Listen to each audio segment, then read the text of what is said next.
Stop. Don't blink, because this story will change the way you judge people forever. A black man walks into a luxury bank, holding a check worth $2.5 million. He's calm. He's polite. He asks to see the manager. But instead of respect, he's met with laughter. Instead of verification, he's accused of fraud. The manager looks at him and decides he doesn't belong. Then, something unbelievable happens. The manager takes the check outside, lights a match, and burns it in front of everyone. No apology. No investigation. Just humiliation. The man doesn't shout. He doesn't argue. He simply says one sentence. You've just made the biggest mistake of your life. Because what that manager didn't know, what no one in that bank knew, was that the man he just embarrassed owned the bank. Stay with me, because the ending will leave you speechless. It was a quiet Monday morning, the kind where everything moved slowly and predictably. Soft footsteps echoed across the polished marble floor as customers stood in orderly lines, clutching deposit slips and sipping takeaway coffee. That calm routine changed the moment David Johnson walked through the glass doors of one of the city's most prestigious banks. David was a calm, well-dressed black man in his early 40s. He wore a neatly pressed jacket, clean shoes, and carried himself with quiet confidence. He wasn't flashy. He didn't try to draw attention. In his hand was a simple brown envelope. Nothing about it suggested wealth or drama. Yet inside that envelope rested a check worth $2.5 million. David approached the counter politely and smiled at the teller. In a steady, respectful tone, he said, "Good morning. I'd like to see the bank manager, please." The teller nodded and reached for the envelope. The moment her eyes landed on the amount written on the check, her expression changed. Her eyebrows lifted. Her smile faded. She blinked twice, reading the number again to make sure she hadn't made a mistake. $2.5 million. She glanced up at David, then back down at the check, clearly unsure of what to do next. Without saying a word, she stood up, held the check tightly, and walked quickly toward the manager's office. A few tense moments passed. Other customers began whispering, curious about the sudden pause in service. David stood quietly at the counter, hands folded, unbothered and patient. Then the office door opened. Mr. Richard Coleman, the bank manager, stepped out. Instead of greeting David with professionalism, the manager's eyes swept over him slowly. His clothes, his skin, his posture. There was no handshake. No good morning. Just suspicion. "This check is fake," the manager said sharply, his voice loud enough for nearby customers to hear. The room fell silent. David remained calm. He met the manager's eyes and replied respectfully, "Sir, I assure you the check is real. You can verify it through your system." Richard scoffed and shook his head. "You honestly expect me to believe you have a check for $2.5 million?" he said with a mocking laugh. A few customers turned fully toward them now. Phones came out. Whispers grew louder. The air inside the bank felt heavy with judgment and tension. David said nothing more. He simply waited. And that's when the manager made a decision, one that would change everything. Without another word, the manager suddenly reached across the counter and snatched the check from the teller's hand. His jaw was tight, his face red with irritation, as if David's calmness only made him angrier. He turned and marched toward the back office, where a paper shredder hummed softly. Several people gasped, assuming the humiliation was about to end there. But just as he reached the machine, the manager stopped. He turned around slowly, holding the check up in the air between two fingers. "No," he said coldly, his voice dripping with anger. "This deserves more than shredding." A wave of confusion swept through the bank. Customers leaned forward. The teller's eyes widened in fear. Even the security guard near the door looked uncertain. The manager stormed outside, pushing open the glass doors. David followed silently, as did several stunned customers who couldn't believe what they were witnessing. Under the open sky, the manager pulled out a lighter. "This is what I do with fake checks," he said loudly, making sure everyone could hear him. He flicked the lighter.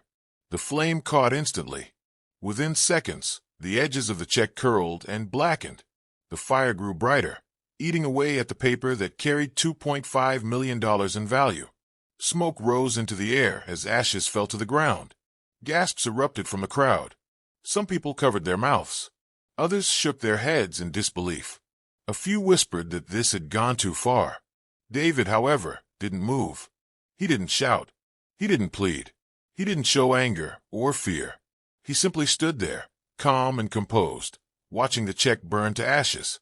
When the last flame died out, David lifted his eyes and looked directly at the manager. His voice was low, steady, and chillingly controlled. "You've just made the biggest mistake of your life." The manager burst out laughing. "Don't threaten me," he said dismissively. "Get out of my bank now, before I call security." David nodded slowly, as if acknowledging an inevitable outcome. He turned around without another word and walked away, passing through the stunned crowd and back through the glass doors. To everyone watching, it looked like a man had just lost everything: his money, his dignity, and his chance to be heard. But what none of them knew, what the manager never imagined, was the truth. David Johnson wasn't just a customer. He wasn't just another man with a check. He was the majority owner of the bank itself. And the fire that burned that check was about to ignite consequences no one could escape. That very same afternoon, as the sun dipped lower in the sky, an unexpected email landed in the inboxes of the bank's highest executives. Subject line: Emergency Board Meeting. Immediate attendance required. The message was short, direct, urgent. The sender's name stopped everyone cold: David Johnson. Within hours, the top-floor boardroom buzzed with nervous energy. Executives in tailored suits, major investors, legal advisors, and senior leadership filed in one by one. No one spoke much. Laptops were opened. Phones were silenced. Something serious had clearly happened. Then the doors opened. David Johnson walked in. He wasn't angry. He wasn't rushing. He carried himself with the same calm confidence he had shown that morning at the bank. As he took his seat, the presentation screen lit up. His name appeared at the top of the document, followed by a title that made several faces instantly turn pale: Primary Shareholder. A quiet murmur rippled through the room. Eyes darted from the screen to David and back again. Some executives shifted uncomfortably in their chairs. Others leaned forward, suddenly very alert. Moments later, the door opened again. Richard Coleman, the branch manager, stepped into the boardroom. The instant he saw David sitting at the table, his face drained of color. He froze in place. The room fell into complete silence. David slowly stood up. "This morning," he began, his voice steady and controlled, "I visited one of our branches as a customer." He looked around the room, making sure every person was listening. "I presented a legitimate check worth $2.5 million, issued as part of a private investment transfer." He paused, letting the words settle. "The branch manager accused me of fraud, questioned my credibility in front of other customers, and publicly humiliated me." All eyes slowly turned toward Richard. David continued, his tone calm but firm. "He then took that check outside and burned it, without verification, without protocol, and without respect." Richard's mouth opened slightly, but no sound came out. His hands trembled at his sides. David took a breath. "That check can be reissued," he said. "Money can be replaced." He looked directly at Richard. "But respect, dignity, and trust, once burned, are far more difficult to restore." The weight of the moment crashed down on the room like a thunderbolt. The truth was now undeniable. The man who had been mocked, the man who had been humiliated, the man whose check had been burned, owned the bank. The board wasted no time. As soon as David finished speaking, the atmosphere in the room shifted from shock to action. Senior executives exchanged brief looks, legal advisors opened their folders, and the head of compliance stood up. This was no longer a discussion. It was a crisis that demanded immediate resolution. An internal investigation was launched on the spot. Security footage from the branch was pulled up and reviewed frame by frame. The video showed the confrontation at the counter, the raised voice, the crowd of customers, and finally, the moment outside when the check was set on fire. Witness statements from the teller, security staff, and customers were read aloud. Every detail aligned with David's account. Bank policies were then reviewed, customer verification procedures, conduct guidelines, and ethical standards. The conclusion was unavoidable. Richard Coleman had violated multiple bank protocols. He had destroyed customer property. He had abused his authority. And most importantly, his actions showed clear bias and unprofessional judgment.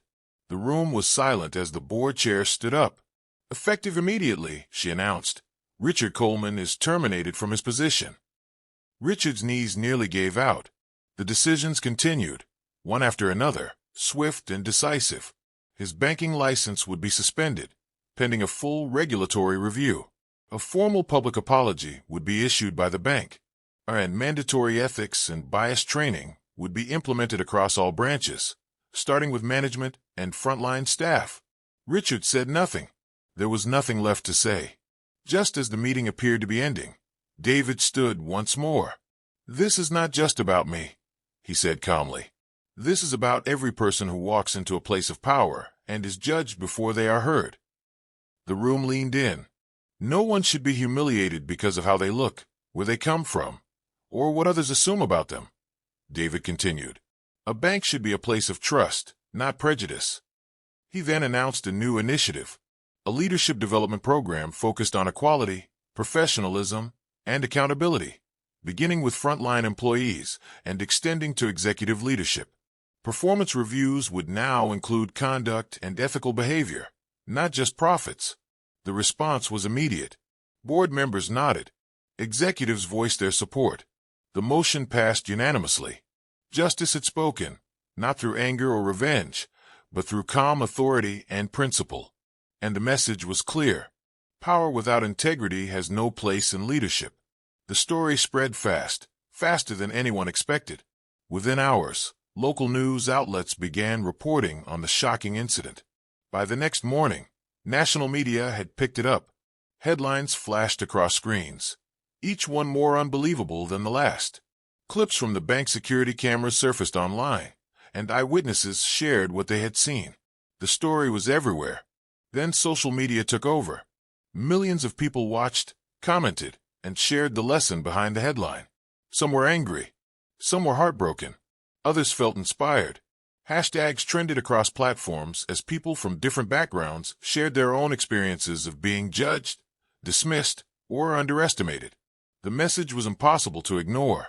Never judge a book by its cover. Never confuse silence for weakness. And never assume power based on appearance. David Johnson became a symbol, not of revenge, but of quiet strength. He never raised his voice. He never argued. He never demanded respect from anyone. Instead, he allowed patience, truth, and integrity to speak on his behalf.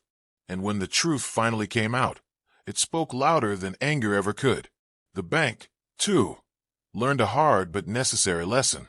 It realized that authority doesn't come from a title on a door or a nameplate on a desk. Real authority comes from character, from fairness, and from the way people are treated when no one expects consequences. Policies were rewritten, training programs were strengthened, and a culture that once overlooked dignity was forced to confront its own reflection. But the real impact of the story went far beyond one bank. It made people pause. It made them reflect. It made them question their own assumptions. So the next time you meet someone, remember this story. Remember that confidence doesn't always speak loudly, that power doesn't always announce itself, and that the person you overlook might be carrying more influence than you can imagine. Because the quiet man you ignore, the one you underestimate, might just own the building you're standing in. Stories like this remind us why appearances can be dangerously misleading. If this story made you think, if it opened your eyes, or if it reminded you to never underestimate anyone, hit the like button right now. Share this story with someone who needs to hear it. And subscribe to the channel for more powerful stories that teach real-life lessons, expose injustice, and inspire change. Because the next story you watch might completely change how you see the world.